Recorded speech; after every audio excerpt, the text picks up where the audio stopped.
고대 페르시아.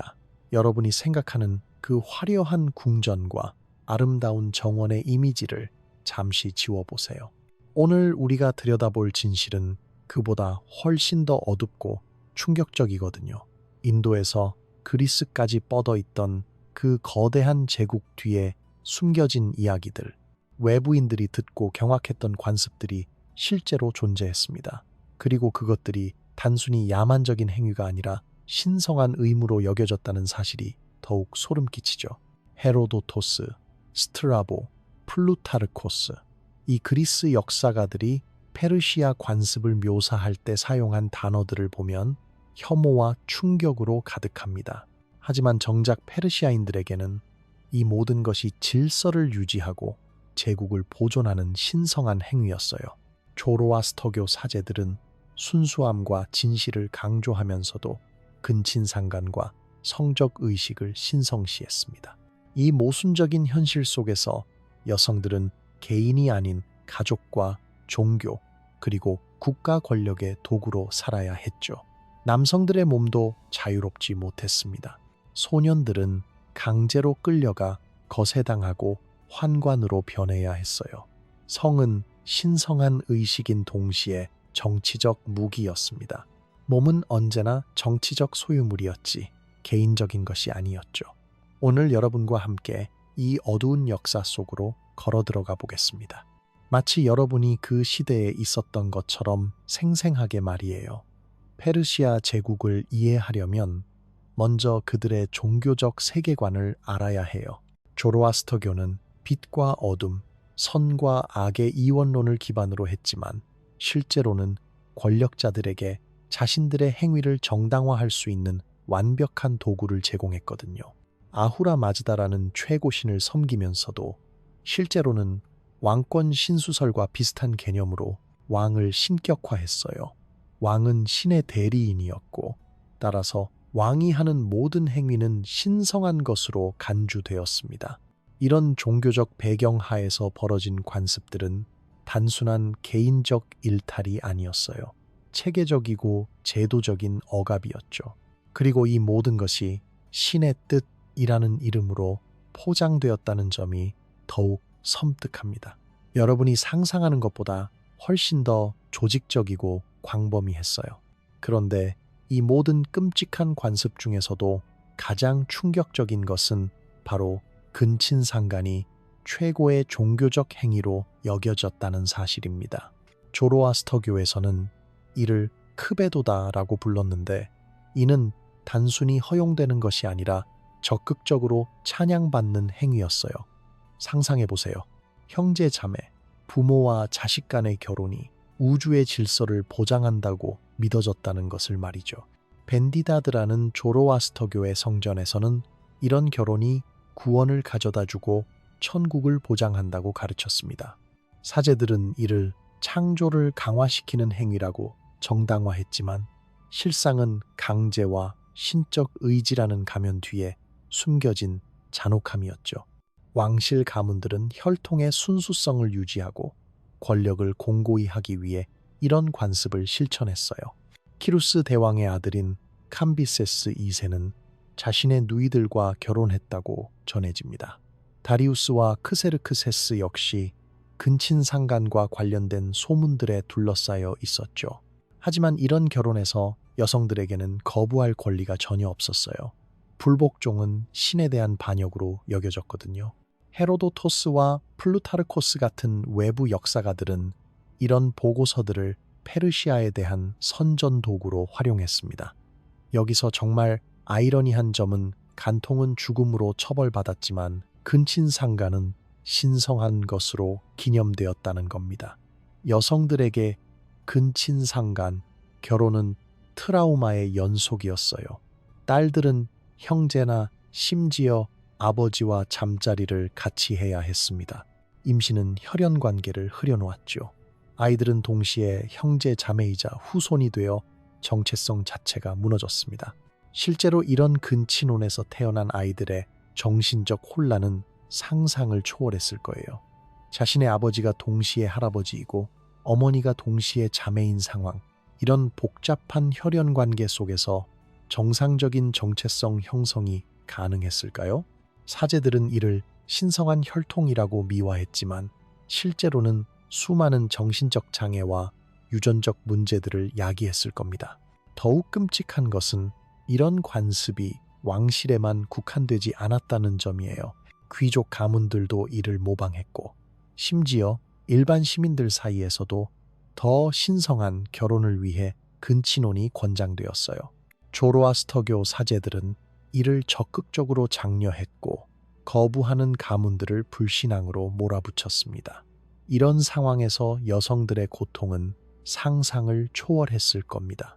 자신의 아버지의 아이를 임신한다는 것, 그 아이가 자신의 형제이자 동시에 자신의 자식이 된다는 현실, 이것이 바로 조로아스터교에서 말하는 우주의 질서였어요. 사제들은 이 모든 고통을 신성한 행위로 포장했지만 실제로는 권력 구조를 유지하기 위한 도구에 불과했습니다. 근친혼의 결과로 태어난 기형 아들은 어떻게 되었을까요? 공식 기록에는 남아있지 않지만 많은 경우 신의 뜻이라는 명목으로 영아 살해가 자행되었을 것으로 추정됩니다. 완전한 아이들만이 신성한 혈통의 증거로 살아남을 수 있었거든요. 이는 근친혼 관습의 또 다른 어두운 면이었어요. 그런데 이것도 충분히 충격적이지만 페르시아 제국의 어두운 면은 여기서 끝나지 않아요. 바로 성전에서 벌어지던 강제 매춘이라는 더욱 끔찍한 관습이 있었거든요.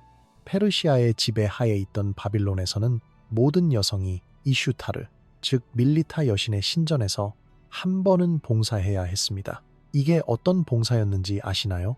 여성들은 신전뜰에 앉아서 낯선 남성이 자신의 무릎에 동전을 던져줄 때까지 기다려야 했어요. 그 동전을 받는다는 것은 그 남성과 관계를 가져야 한다는 의미였습니다. 부유함도 소용없었어요. 여왕이든 농부아내든 모든 여성이 똑같은 의식에 묶여 있었거든요. 이 행위는 여신에게 바치는 정화와 봉헌으로 포장되었습니다. 거부는 불가능했어요. 사제들이 복종을 강요했으니까요. 여성들은 선택받을 때까지 며칠, 때로는 몇 년씩 기다리며 공개적인 모욕을 견뎌야 했습니다. 헤로도토스는 이 관습을 가장 수치스러운 풍습이라고 묘사했어요.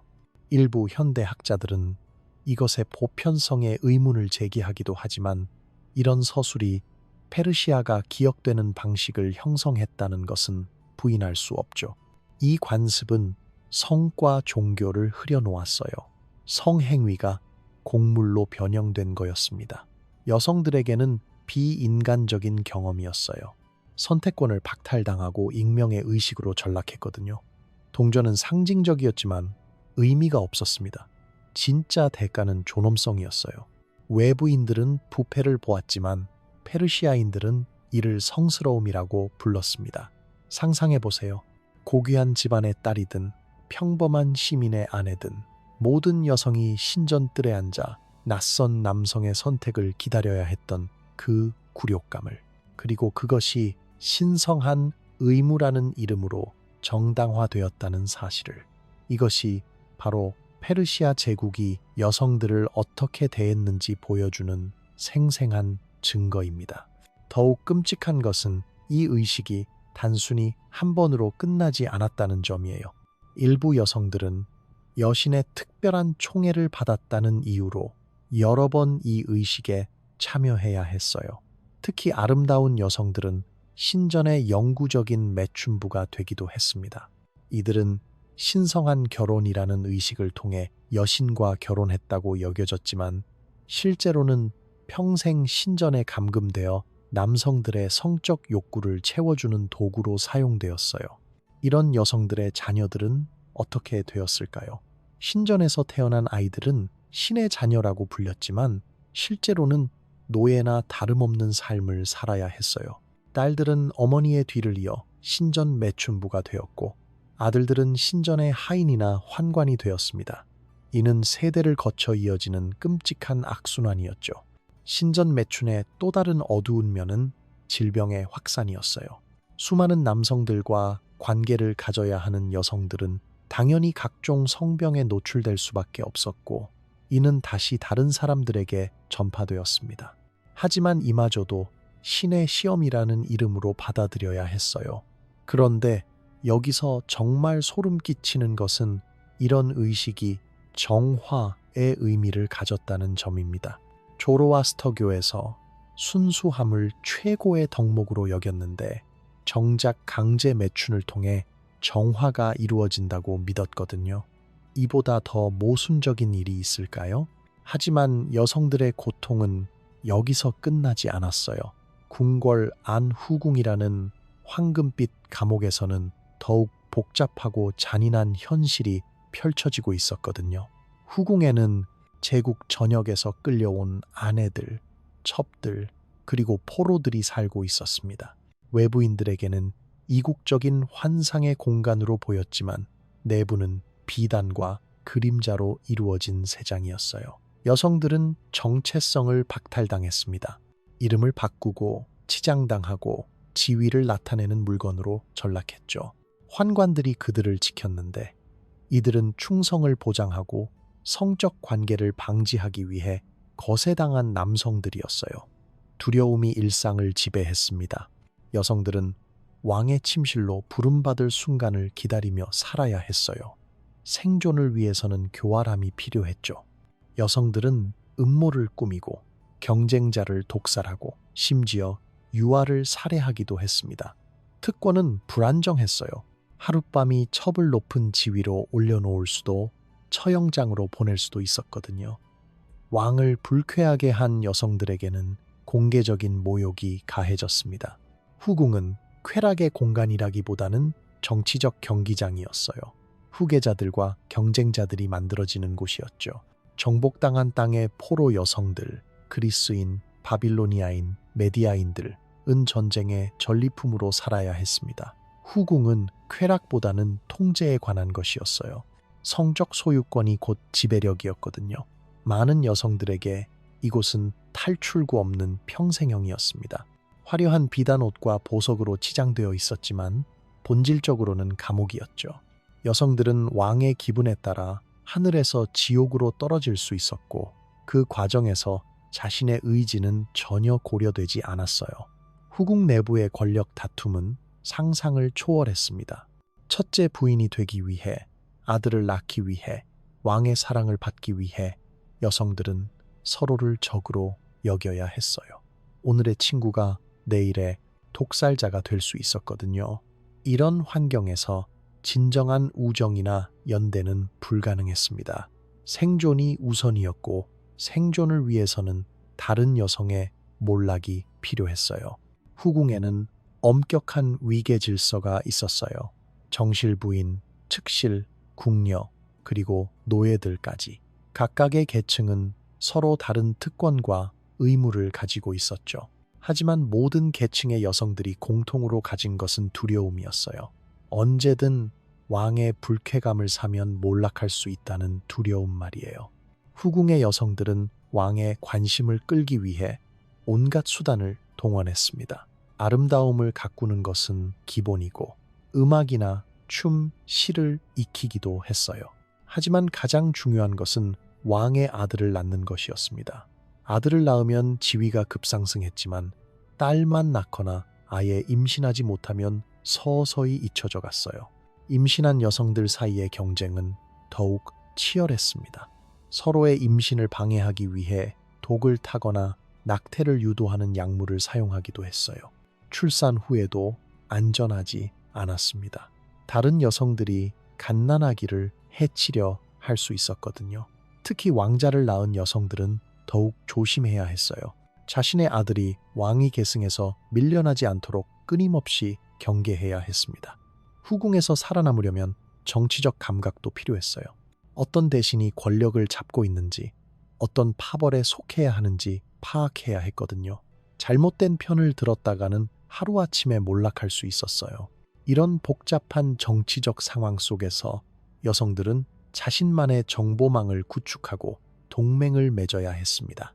그런데 이런 여성들을 감시하고 통제하던 환관들 역시 끔찍한 과거를 가지고 있었다는 사실 알고 계시나요?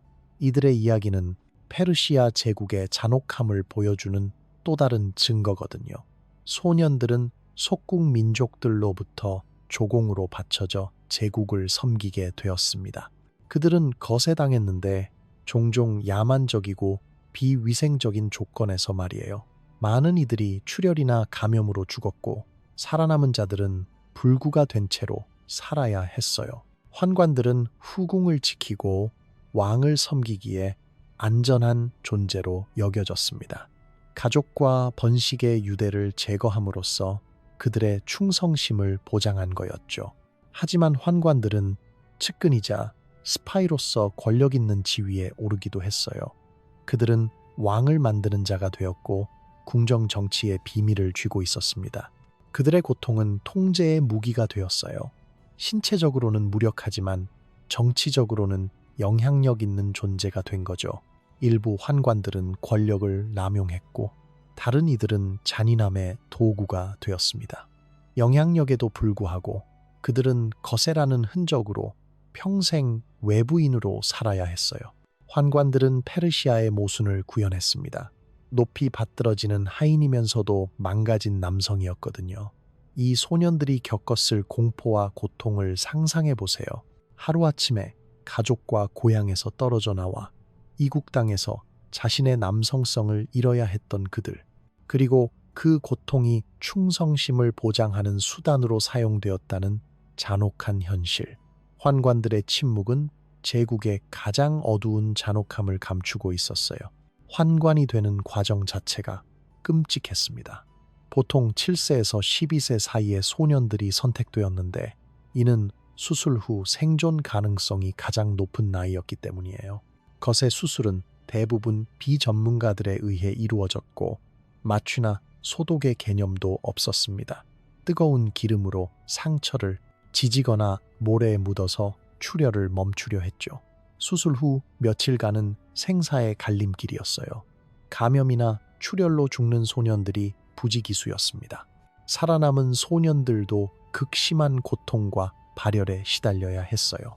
그리고 회복된 후에는 자신이 더 이상 완전한 남성이 아니라는 절망적인 현실을 받아들여야 했습니다. 환관들의 신체적 변화도 극심했어요.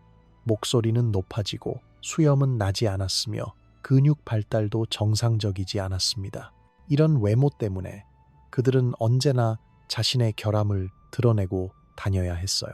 하지만 이런 신체적 특징이 오히려 그들을 궁궐에서 안전한 존재로 만들었죠. 환관들은 여성들과 가까이 지낼 수 있는 유일한 남성들이었어요. 후궁의 비밀을 알고 있었고 여성들의 음모와 계략을 파악할 수 있었습니다. 이런 정보력 때문에 일부 환관들은 막강한 권력을 얻기도 했어요. 심지어 왕의 결정에 영향을 미치는 경우도 있었습니다. 하지만 권력을 얻은 환관들도 언제나 불안정한 지위에 있었어요. 왕의 신임을 잃으면 하루아침에 몰락할 수 있었거든요.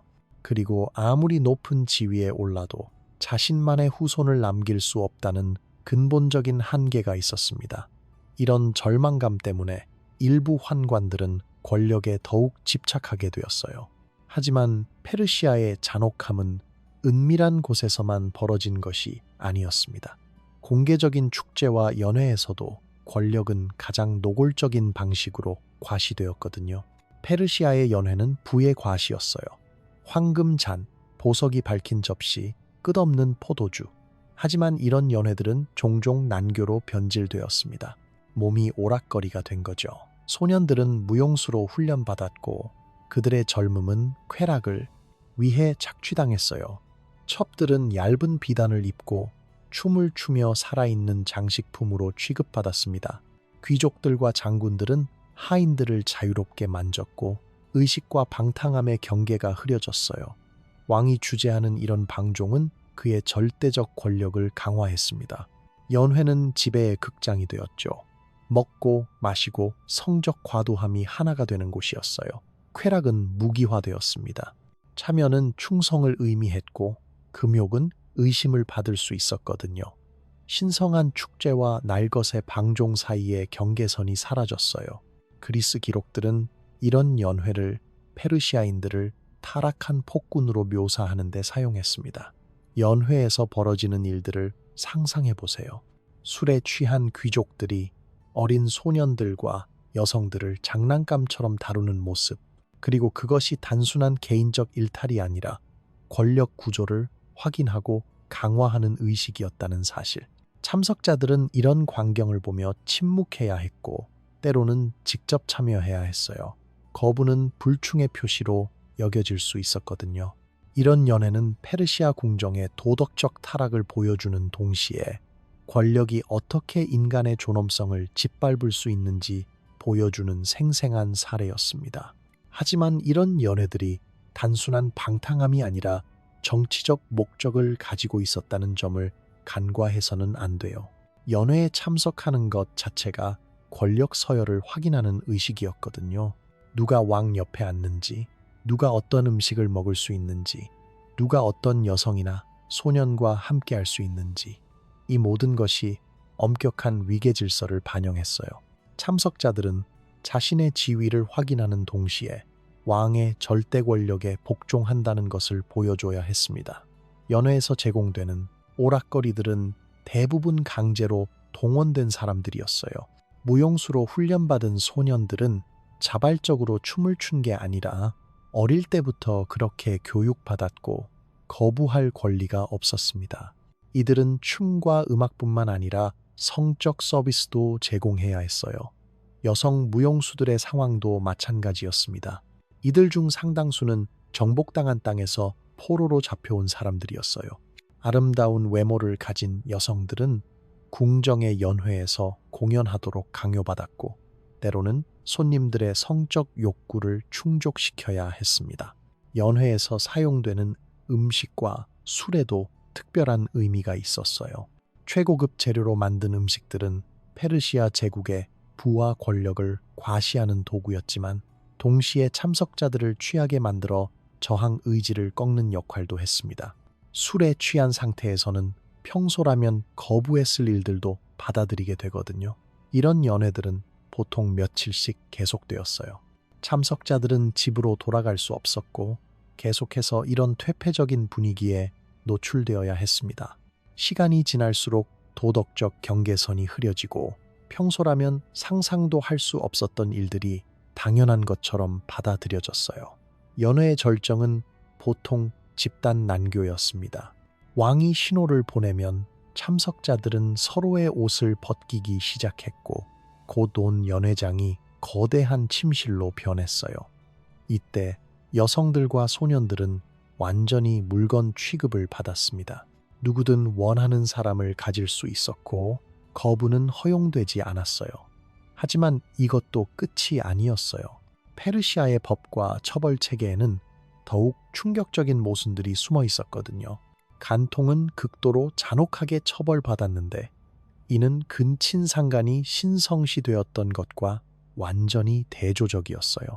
간통, 혐의를 받은 여성들은 공개적으로 벌거벗겨지고 채찍질 당하거나 처형당했습니다. 공개적 굴욕은 억제책이자 오락거리로 사용되었죠. 몸이 정의의 무대가 되었어요.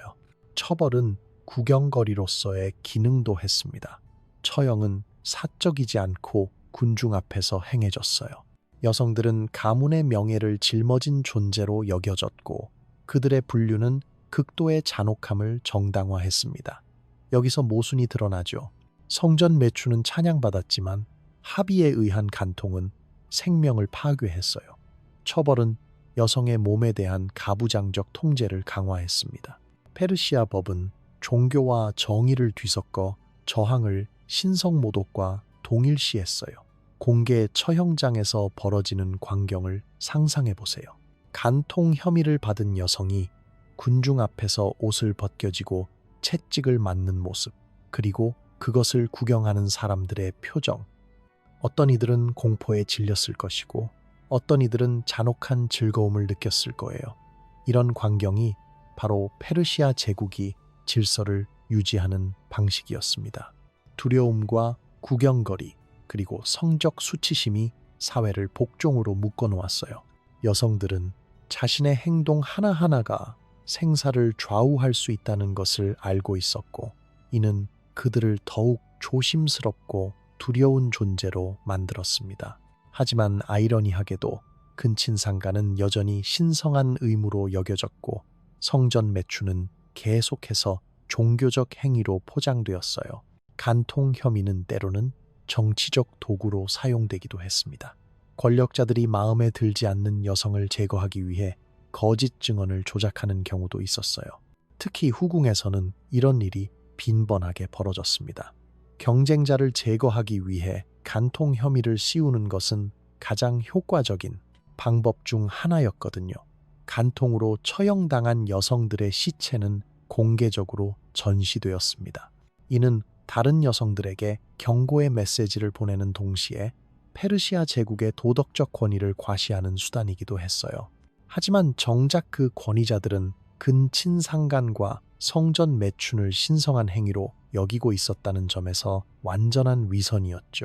처벌의 방식도 극도로 잔혹했습니다. 단순한 채찍질로 끝나는 경우는 오히려 드물었어요. 대부분 고문을 받아야 했고, 때로는 사지를 절단하거나 화형에 처해지기도 했습니다. 이런 처벌은 정의라는 이름으로 행해졌지만 실제로는 권력자들의 잔혹한 욕망을 채우는 수단에 불과했어요. 간통 혐의를 받은 여성의 가족들도 연좌제로 처벌받았습니다. 남편은 아내를 제대로 통제하지 못했다는 이유로, 아버지는 딸을 잘못 교육했다는 이유로 벌을 받아야 했어요. 이는 가족 전체를 공포로 몰아넣는 효과가 있었죠. 하지만 가장 아이러니한 것은 이런 잔혹한 처벌이 여성을 보호하기 위해서라는 명분으로 정당화되었다는 점입니다. 조로아스터교에서는 여성의 순결이 우주의 질서와 직결된다고 가르쳤거든요. 따라서 간통은 단순한 개인적 죄가 아니라 신과 우주에 대한 반역으로 여겨졌어요.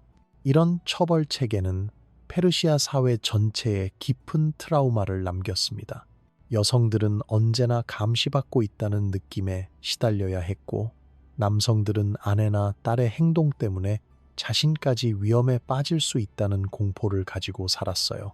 이런 분위기는 사회 전체를 억압적이고 폐쇄적으로 만들었습니다. 그런데 이런 억압적인 사회 분위기 속에서도 일부 페르시아 여성들은 나름의 저항을 시도했어요. 물론 직접적인 반항은 불가능했지만 은밀한 방식으로 자신들의 의지를 표현하려고 했습니다. 후궁에서는 여성들끼리 비밀스러운 연대를 형성하기도 했어요. 표면적으로는 경쟁자였지만 은밀하게는 서로를 보호하고 정보를 공유했습니다. 특히 새로 들어온 젊은 여성들을 보호하기 위해 나이든 여성들이 나서는 경우가 많았어요. 일부 여성들은 독을 이용해 자신을 괴롭히는 남성들에게 복수하기도 했습니다. 물론 들키면 끔찍한 처벌이 기다리고 있었지만 그럼에도 불구하고 이런 일들이 계속 벌어졌어요. 이는 여성들의 분노와 절망이 얼마나 깊었는지를 보여주는 증거입니다. 성전 매춘을 강요받은 여성들 중 일부는 자살을 선택하기도 했어요. 이는 그들에게 남겨진 마지막 자유의지의 표현이었습니다. 하지만 이마저도 신에 대한 반역으로 여겨져서 가족들이 연좌제로 처벌받았어요. 일부 용감한 여성들은 도망을 시도하기도 했습니다. 물론 성공 확률은 거의 없었지만 그럼에도 불구하고 자유를 향한 갈망을 포기할 수 없었던 거죠. 잡힌 여성들은 극도로 잔혹한 처벌을 받았지만 이런 시도들은 계속 이어졌어요. 이런 저항들이 페르시아 제국의 통치에 실질적인 위협이 되지는 못했지만 적어도 억압받는 사람들의 인간다운 의지를 보여준다는 점에서 의미가 있었습니다. 그리고 이런 저항 정신이 결국 페르시아 제국 몰락의 한 요인이 되었을 수도 있어요. 페르시아 제국의 이런 잔혹한 관습들은 제국이 멸망한 후에도 오랫동안 그 지역의 문화에 영향을 미쳤습니다. 알렉산드로스 대왕이 페르시아를 정복한 후에도 일부 관습들은 계속 이어졌고, 심지어 그리스, 마케도니아 지배층 중 일부도 이런 관습을 받아들이기도 했어요. 하지만 동시에 이런 관습들에 대한 반발도 강했습니다. 특히 그리스 문화의 영향을 받은 지역에서는 이런 관습들을 야만적인 것으로 여기고 금지하려는 움직임이 일어났어요. 이는 문화적 충돌의 한 양상이기도 했습니다. 이 모든 이야기를 들어보시니 어떠신가요? 페르시아 제국의 화려함 뒤에 숨겨진 이런 잔혹한 현실들이 말이에요. 조로아스터교 사제들이 순수함을 설교하면서도 근친상간과 의식적 성행위를 신성시했던 그 모순, 여성들이 포로이자 곡물이자 가족 정치의 졸로 살아야 했던 현실, 소년들이 충성과 복종을 유지하기 위해 거세당했던 잔혹함, 몸은 언제나 정치적 소유물이었지 개인적인 것이 아니었어요. 그리스 역사가들은 이런 관습들을 페르시아에 대한 선전도구로 증폭시켰지만 고고학적이고 문헌적 증거들은 이런 일들의 일부가 실제로 일어났음을 확인해 줍니다. 페르시아의 모순은 바로 여기에 있었어요. 질서 위에 세워진 제국이지만 그 토대는 잔혹함이었죠. 이런 관습들은 경쟁자들의 기억 속에서 페르시아 몰락의 상징이 되었습니다. 오늘날 이 이야기들은 권력이 종종 신성함이라는 언어로 포장된 잔혹함을 감춘다는 사실을 상기시켜 줍니다. 여러분, 역사를 공부하다 보면 인간이 권력을 가졌을 때 어디까지 타락할 수 있는지 보게 됩니다. 페르시아 제국의 이야기는 그 극단적인 사례 중 하나예요. 화려한 겉모습 뒤에 숨겨진 진실은 언제나 복잡하고 때로는 끔찍합니다. 하지만 이런 이야기들을 아는 것이 중요한 이유는 무엇일까요? 바로 현재를 더 잘 이해하기 위해서입니다. 권력이 어떻게 작동하는지, 종교와 정치가 어떻게 결합되어 개인의 자유를 짓밟을 수 있는지, 그리고 전통이나 신성함이라는 이름으로 얼마나 많은 잔혹함이 정당화될 수 있는지, 이 모든 것들이 과거의 일만은 아니거든요. 페르시아 제국의 이야기는 우리에게 경각심을 일깨워줍니다. 겉으로 보기에 찬란하고 위대한 문명도 그 내부에는 어두운 그림자를 가지고 있을 수 있다는 사실을 말이에요. 그리고 그 그림자 속에서 고통받는 사람들의 목소리에 귀 기울이는 것이 바로 우리가 역사를 공부해야 하는 이유입니다. 하지만 페르시아 제국의 이런 관습들이 단순히 야만적이었다고만 치부할 수는 없어요. 당시의 역사적 맥락을 고려해야 합니다. 고대 세계에서는 이런 관습들이 페르시아에만 국한된 것이 아니었거든요. 다만 페르시아는 그 규모와 체계성에서 다른 문명들을 압도했던 거죠. 또한 이런 관습들이 페르시아 제국의 모든 것을 대표한다고 볼 수도 없어요.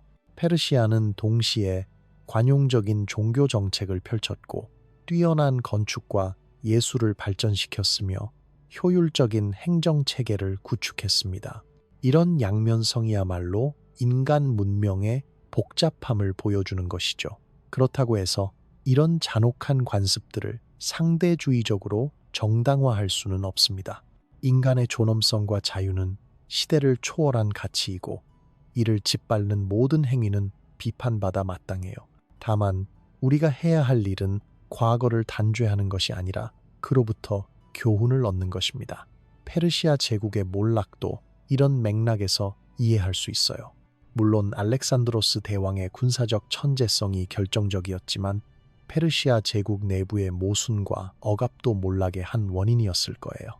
억압받던 민족들과 계층들이 페르시아에 대한 충성심을 잃었고 이는 제국의 결속력을 약화시켰습니다. 하지만 역설적으로 이런 잔혹한 관습들이 페르시아 제국의 힘의 원천이기도 했어요. 극도의 공포와 억압을 통해 광대한 제국을 통치할 수 있었거든요.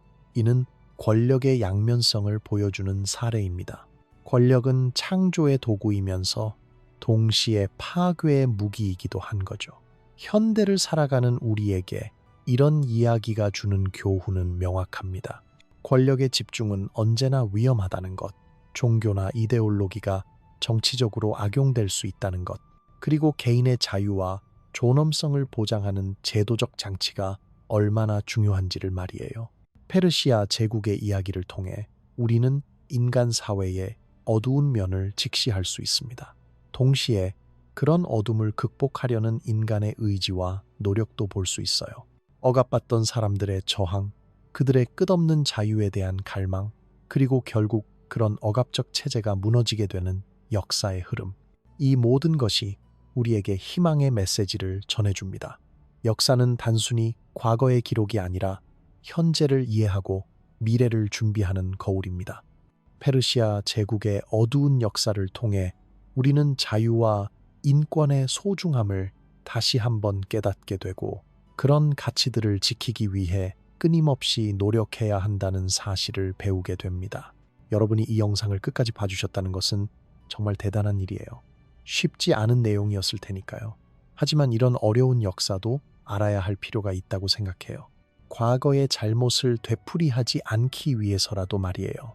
만약 이 영상이 도움이 되셨다면 좋아요 버튼을 눌러주시고 구독도 잊지 마세요. 과거의 더 많은 이야기들을 들려드릴게요. 채널 멤버십에 가입하시면 새로운 영상들을 미리 볼 수 있고 제가 하는 일을 지원해 주실 수도 있어요. 그리고 댓글로 여러분의 생각을 들려주세요. 어떤 역사적 주제에 대해 더 알고 싶으신지, 오늘 영상에 대한 여러분의 의견은 어떤지, 여러분의 목소리가 이 채널을 더 좋게 만드는 원동력이거든요.